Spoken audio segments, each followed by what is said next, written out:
Action. Alright, Miss Girl, I'm back. You back. We back. Just like I found how you already know, it's me, your girl P, your favorite bitch and your favorite witch. Welcome to this week's episode of Postscript. We're going to jump into it with our first segment, P's favorite pieces. The only thing I have to say is we are exactly T-minus 3 weeks away until I see BTS in Baltimore. I cannot fucking wait. Oh my, it really just hit me today. And I was like, oh my God, I'm finally going to get to look at Jin with my eyeballs. In real time, not on a TV, not on a stream, not on my phone, not on a magazine, not on a CD. Not... I'm gonna leave that there because I'm gonna just keep going on. Only then, of course, I'm back. Yes, it's starting to look like Wabbit season around here. So love that for me. I gotta remember to start like showing y'all my nails. I was supposed to have been doing it the whole time I've been growing them out, but I think I only showed y'all maybe like 2 or 3 times, honestly, truthfully. For our next segment is going to be questions that need answers. What the fuck is they doing on Twitter? Because I know I tweeted something and I'm trying to find the tweet so I can post it in my dump for the BTS concert and I can't find it. And it's acting like I never tweeted it. And now that I'm really thinking about it, I'm almost certain I subtweeted a tweet. But still, I should be able to find it. Like, it's blowing me. It's blowing me so bad. It's blowing me so bad that I can't find it. But I digress. What pissed me off this week? Again, we're at T-minus 3 weeks away from BTS in Baltimore. They mail in my outfit in 1,800 different pieces. They put a single pair of underwear in one little envelope thingy and mailed it by itself. One pair of panties. One pair of panties. One. So that's blowing me too, because I thought everything was going to come together because I ordered so much stuff. I was like, well, obviously they're going to just send it all together. No, clearly not. Because before, I feel like I ordered a lot of stuff one time for homecoming and they put all that shit in a cute little box. Like, it was perfect. This week's Rock for Bar, obviously, is going to be a BTS song. They released the Korean version of their song Normal that came out on their latest album. And I'm obsessed. It's like, now that got me thinking like, damn, that thought never even crossed my mind. Every song that they got that is in English, they 100% could give us a Korean version. Because they have songs that's in Korean that they've done in Japanese. I never even thought about English being another one of the crossover. Like, girl, they just be blowing my mind. So, also, special mention for this week's Bar for Bar, Mileage by B2K. Don't care about your mileage all over your body. Yeah, okay, B2K is so back, bitch. B2K is back. Can we talk about from boy band to man band? Well, honestly, we're going to get that into my next segment, because that's my next segment. Conscious Cunt. I went through my Rolodex of boy band knowledge, and I figured out and understood that I really, truly, genuinely, honestly think BTS is the only boy band to go to man band with no breakups. Like, they never broke up. Oh, this member leaving, oh, no, he not with us no more. We replaced him with that person. I am almost, okay, because the only thing I could think of was, like, NSYNC or, like, Backstreet. But, like, they clearly 100% was broke up for, like, several years over time. This member left, this whatever happened. Like, when I say this member left, I'm not saying that somebody released their own music. I'm talking about actively left the group. Like, we knew that you left the group.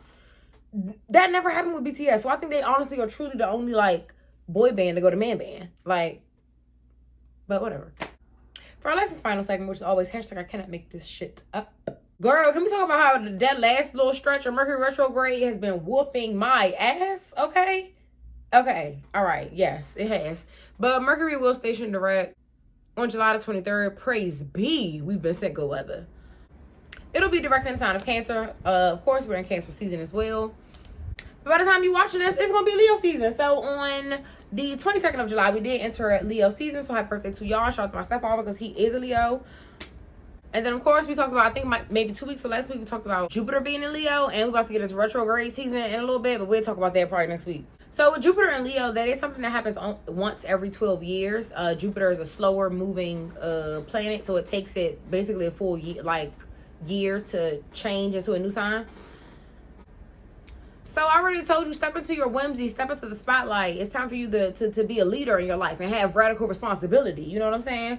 Because on Saturday, the 26th, Saturn's going retrograde in the sign of Aries. And Saturn in Aries is in its fall. We've talked about in its fall before. It's just not as supported as it would be if it was, in a sign where it thrives in. So with Saturn being the taskmaster, Aries being the initiator, the hothead, the fire, you know what I'm saying? It's time for you to understand what your real responsibilities is. As my boy Tommy Pickles said. Understand your commitments and how you're showing up for yourself, most importantly. Like I said, taking that radical responsibility in your life, stepping into the leadership role of your life, and not just going through the motions to keep letting stuff happen to you.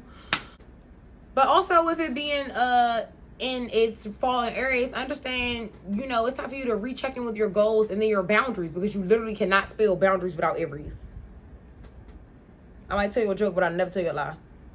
Because Aries is just like, you know, be fucking for real. Aries is like very, I don't got time for this like nonsense. Like, step up to the plate or get out of the way. If you can't take the heat, get the fuck out the kitchen. Like, you know what I'm saying?